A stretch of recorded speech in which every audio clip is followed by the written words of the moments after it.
What's up, fight fans? It's Casey Callanan here from the Characters of Boxing and Beyond podcast. Want to tell you about a special interview that just took place with Irish Bobby Stewart, and we are breaking down history of when Bob Stewart, who I interview on today's episode of the Characters of Boxing and Beyond podcast, talks about discovering Mike Tyson in an upstate New York reform school.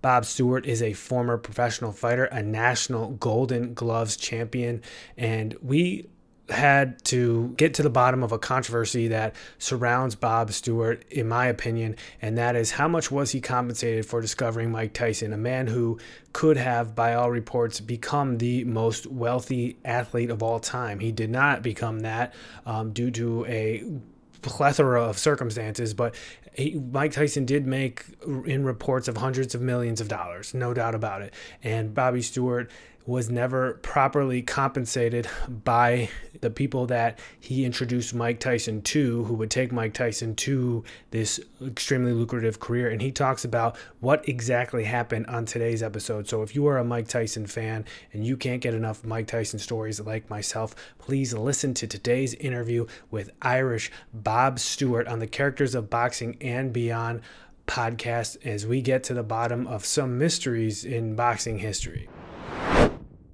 We're back here on the Characters of Boxing and Beyond podcast. I have a guest on the line today. You might know him as Irish Bobby Stewart. Bob Stewart, how you doing, buddy? I'm doing great, but one thing, I'm not Irish Bobby Stewart. I'm American Bobby Stewart. Why did they call you Irish Bobby Stewart? I helped my posters when I fought. I had American put on there because I'm not Irish. I'm American. I was born here. Who said that you should be going by the nickname Irish? Because it was St. Patrick's Day to sell tickets and stuff like that.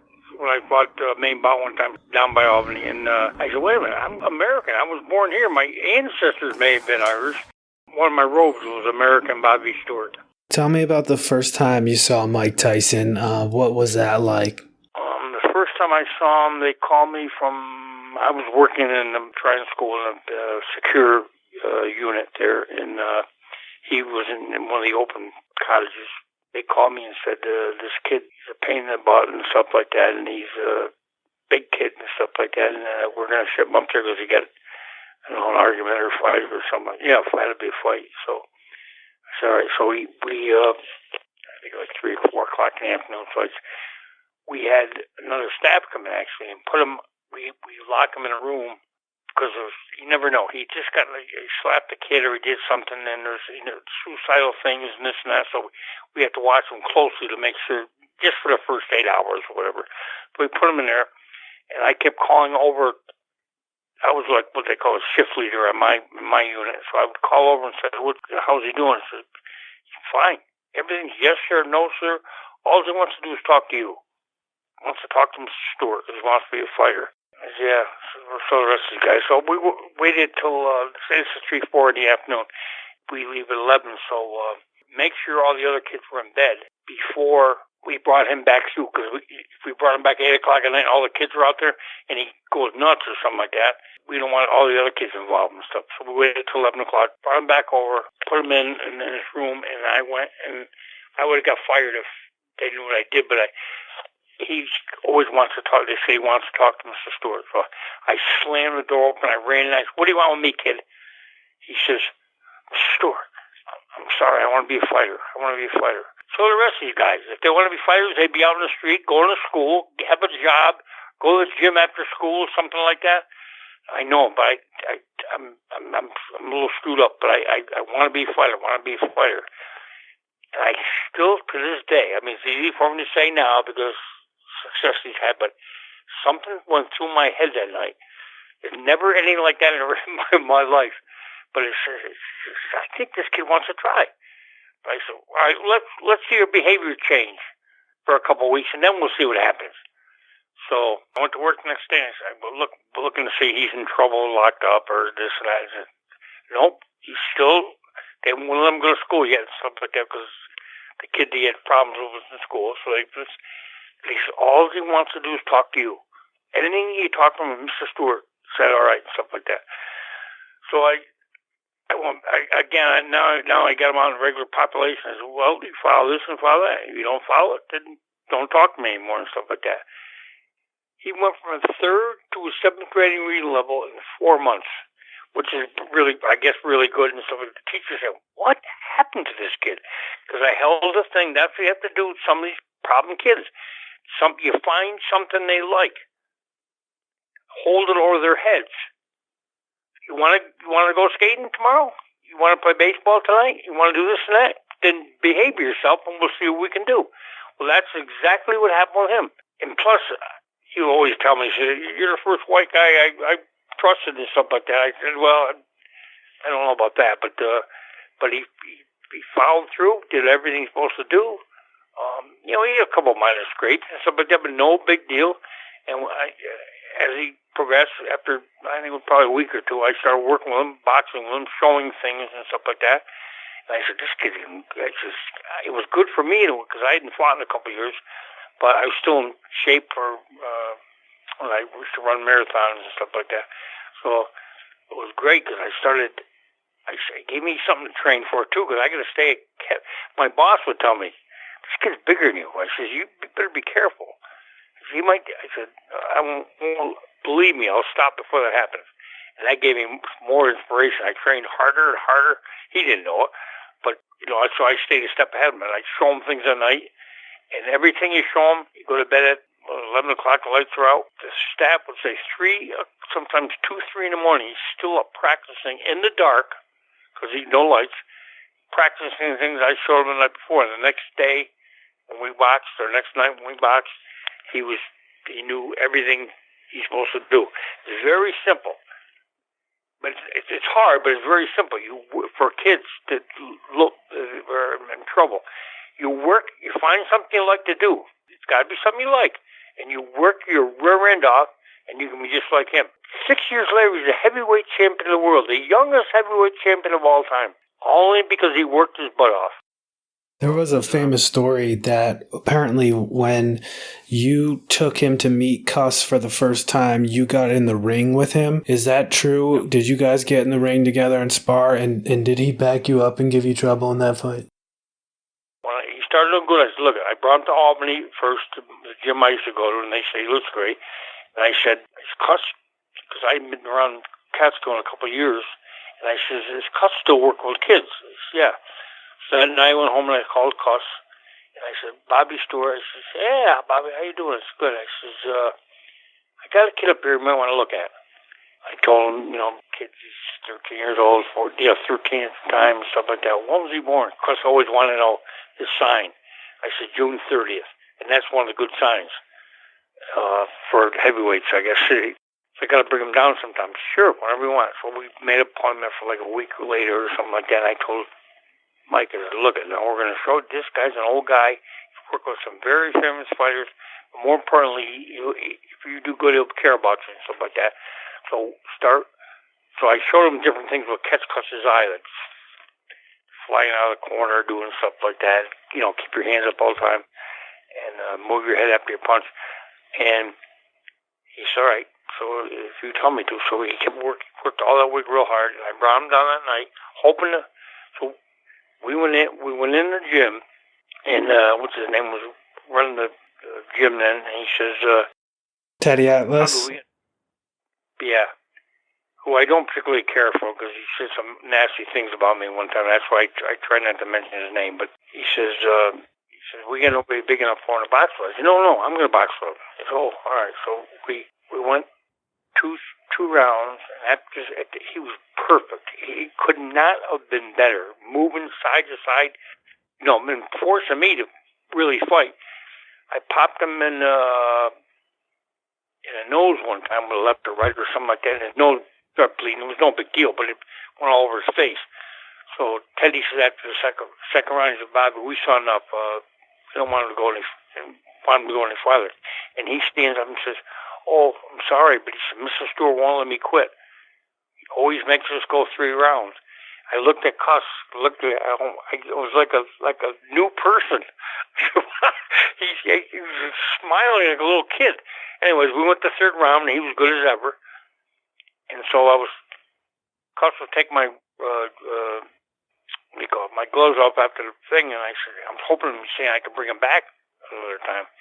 And I said, what do you think about the kid? He said, what do I think about the kid? He said, two things. He said, barring outside distraction. Oh, no, he said, first of all, he said, are you sure? These people think he's 18, 20 years old. I said, no, he's maybe it might have been 13 or 14. I said, no, 13, 14. He says, all right, if you say it, I believe it. I'll get documentation for it if you want me to. He said, no. Because of his size, they thought he was a lot older. But he said, what do I think of him? Barring outside distractions, far getting in trouble and stuff like that, he said, that'll be the heavyweight champion of the world. The youngest heavyweight champion of all time. And he had the youngest one before that in Floyd Patterson. I wish I had a tape of that. But anyways, so he gets done. We go out, going up to the van. I say, look at kid. You don't care about yourself and this and that. Because he's very, very insecure. I said, you know what he said about you? Do you understand what we just fought in front of him, boxed in front of him, stuff like that? You told me he's this and that, and Ali and Floyd Patterson and stuff. Yeah. You know what he said about you? Why, I'm terrible. I'm this and that. No, he did not. He said, you'll be the youngest heavyweight champion of all time if you continue to follow the rules and not get in trouble and follow what I tell you to do, and then hopefully maybe we can get you down here or something like that. He started crying, and he gave me a hug, and he says, he didn't say that.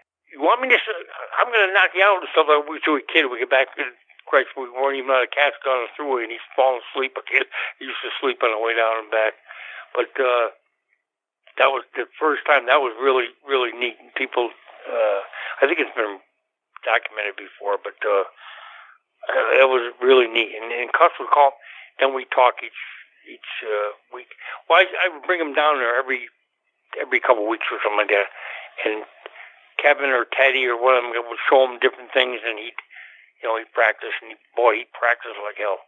And then we got him released. His mother and father were divorced, but the mother was still alive then. It's too bad, because she never saw him do good.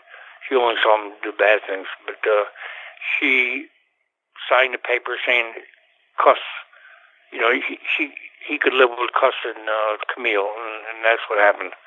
He went down there after, and then his mother died not long after that. But he continued to prosper and do well. Yes, Mike entered the mid to late 80s as a professional, and he was knocking out everyone, and then he became the celebrity he was.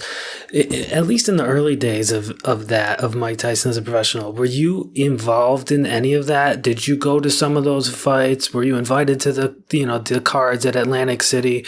When did you kind of exit the picture, and when Cuss's team kind of took over? Well, when the Cuss's team took over, I still called every Sunday to make sure things were going on.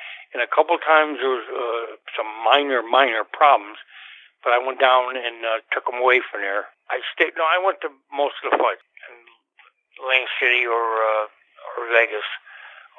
The only one I didn't go to was when Buster Douglas, when he lost, the first time he lost.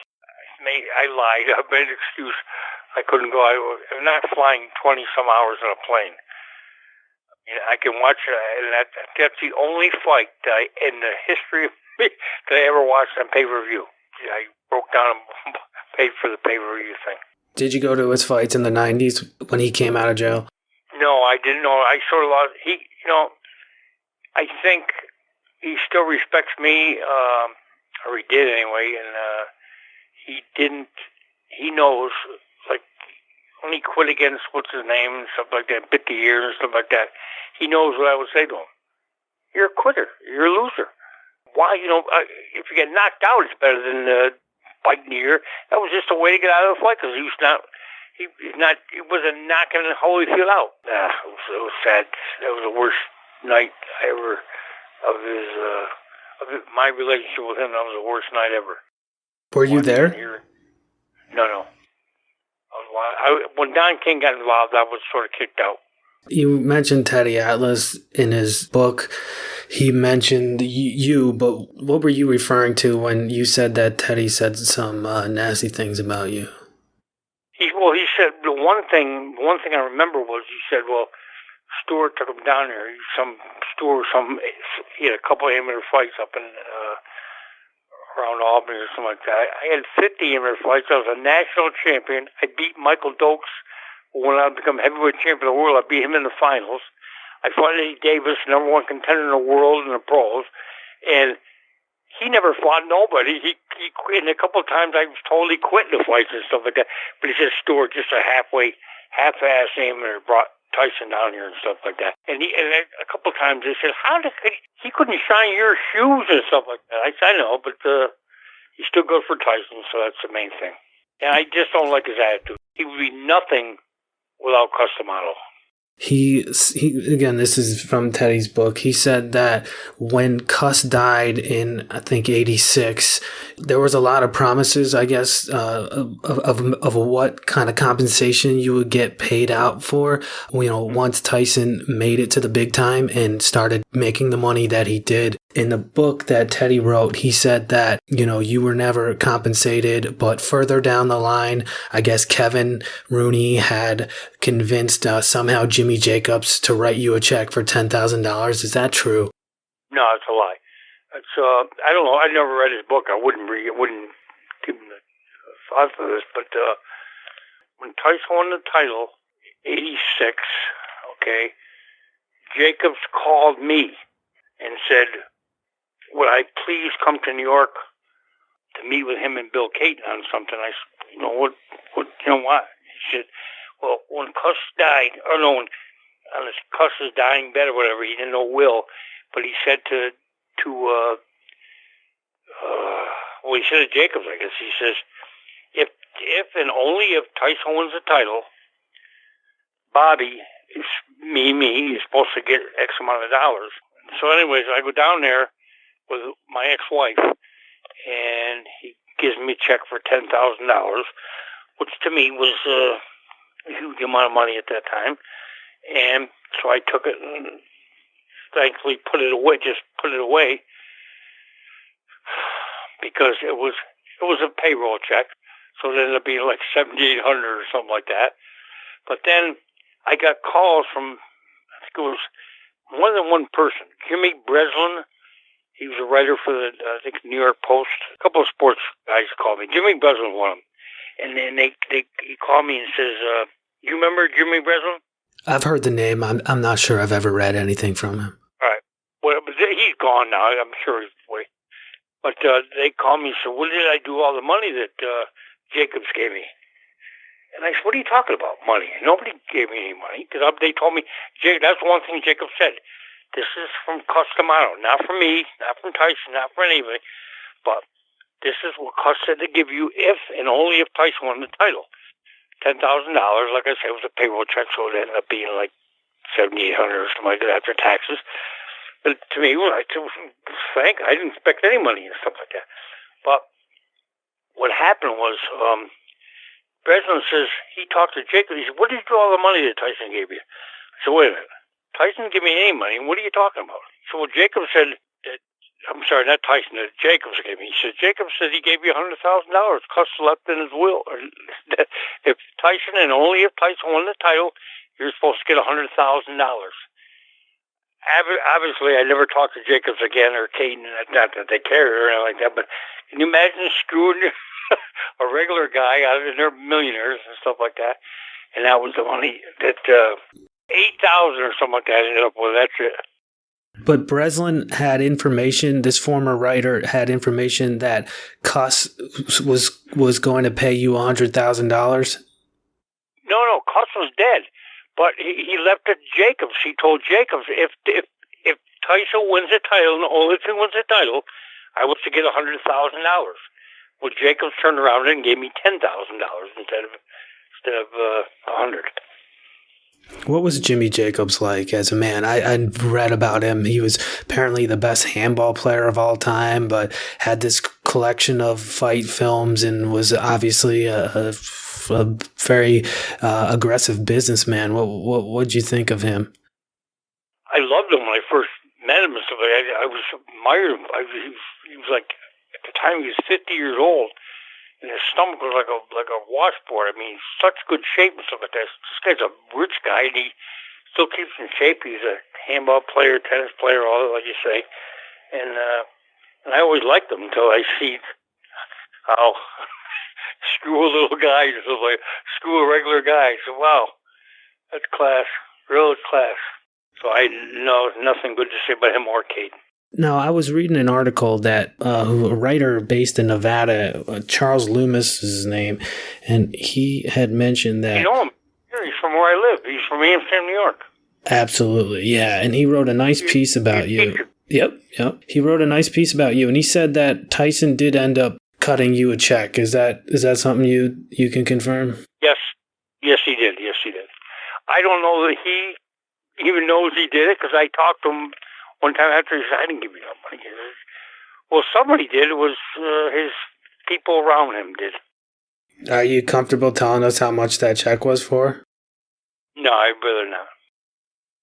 You know, you are the guy that was responsible for discovering Mike Tyson without a doubt. There's, no one's ever going to deny that. And of course, Mike Tyson went on to make, only the Lord knows how much money Mike Tyson ended up making throughout his career in earnest. But the richest athlete, if he stayed with us and certain people, Jacobs and them screw him, but better than Don King, he would have been the richest athlete of all time. The one thing that Teddy Atlas also put in the book was that he said that you weren't doing this for money. Is that true? You were just doing it to help underprivileged youth at the end of the day. Yeah, I was getting paid. That was my job. I was working with like a jail guard, only with kids. But I just put a little extra. Not a little extra. I liked the kid, and it was fighting was my game and stuff like that. So who wouldn't do it? Yeah, and you're obviously at peace with this now. You're not bitter, or it doesn't sound anything like that at Jimmy Jacobs or Bill Caton or any of those guys. I feel sorry for them. Guys that rich will rip off little people and stuff like that. I feel sorry for them. And when's the last time you saw Mike Tyson? Got to be 3-4 years ago now. Whenever he did when he was doing that speech there, where he. Undisputed Truth, yeah, his one-man show. Yeah. They call me his girlfriend or his wife or brother or whatever they call me, and I went down to New York. And one of the last times he gave a speech in Queens or someplace, and then I saw him the next day we had breakfast the next day before I went back, and he said, "Keep in touch." I said, they gave me the number, but it changes every 3 months or something like that. So I haven't got the number. And then there was a couple of people. I've had many people call me from. This person was from out west too, California, and they wanted his number, which I wouldn't give him and stuff like that. But they wanted to do the thing with me and him. I said, "What did you do?" They said, "Would you do it?" I said, "Yeah." But you got to get a hold of him. They got a hold of him somehow, but they don't get all of him. He's like a puppet. The wife and which is good probably. The wife and the brother-in-law run the whole show. And I did call back one time, and I got answering service where a guy screamed and yelled at me, "Who the hell are you?" I said, "Bobby Stewart." He said, "Oh my God, I'm sorry." No. I don't need to be treated like that. So I haven't talked to him since. I sent him, although I got 2 pictures from somebody.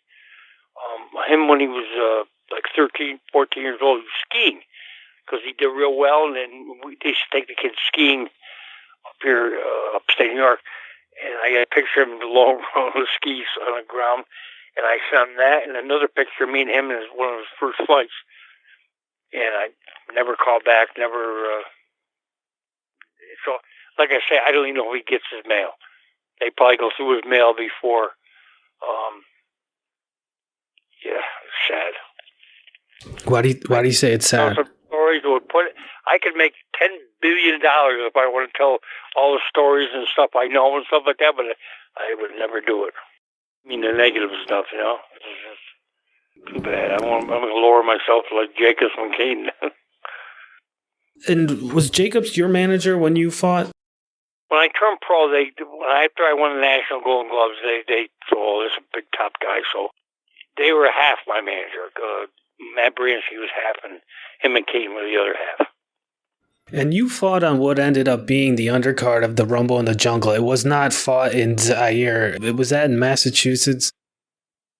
Yeah, now you say it, yeah. Yeah, how did you know that? I forgot that. Yeah, right. They had over in Pittsfield, Massachusetts. They had a couple. They're going to show the Rumble in the Jungle on the TV thing there, or the movie thing, and they want to have a couple of regular fights beforehand. So I fought, and then Joey Hadley, another guy from down south, but he's training in Catskill at the time. He fought too, yeah. There's not a lot of footage of you fighting on the internet right now. Did you have the peekaboo style, seeing as though you were a pupil of the great Cus D'Amato? I wasn't a pupil of Cus D'Amato. I was a pupil of Matt Bransky, but I incorporated Cus D'Amato style without hurting Matt Bransky's feelings because he was a great guy. But I realized, common sense-wise, your hands got to be up all the time and stuff like that. Especially me, I wasn't the fastest guy in the world and stuff like that. Moving, I could punch pretty fast, but I incorporated that into my style. Not the complete peekaboo thing, but Matt Bransky, Cus D'Amato style combined. Who's the best you ever fought as an amateur? Probably Michael Dokes. He went on to win the heavyweight championship, so I guess that would be the best. Just looking back on everything you've accomplished as for the sport of boxing, I mean, honestly, discovering Mike Tyson, he was 13 when you came across him and everything, and 5'6", 210 pounds, and you had the relationship with 5'6", 196. Oh, okay. Not 210, 196. And you had that relationship with Cus, and it was honestly like right time in the right, just right place, right time. I mean, think about what are the odds that the guy who trained Floyd Patterson would live within a day's, in a couple hours drive of where this phenom of an athlete, Mike Tyson, was growing up. Like, that's incredible. Yep.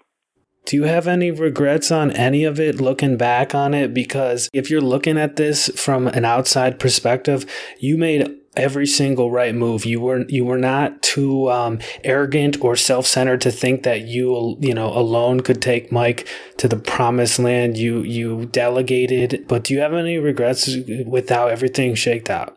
No. Common sense, and I didn't do anything special. Just sort of what you call common sense. If the kid is doing good, and what can I do? I haven't got any money to pay for this, pay for training. This guy does, that guy does. I brought him.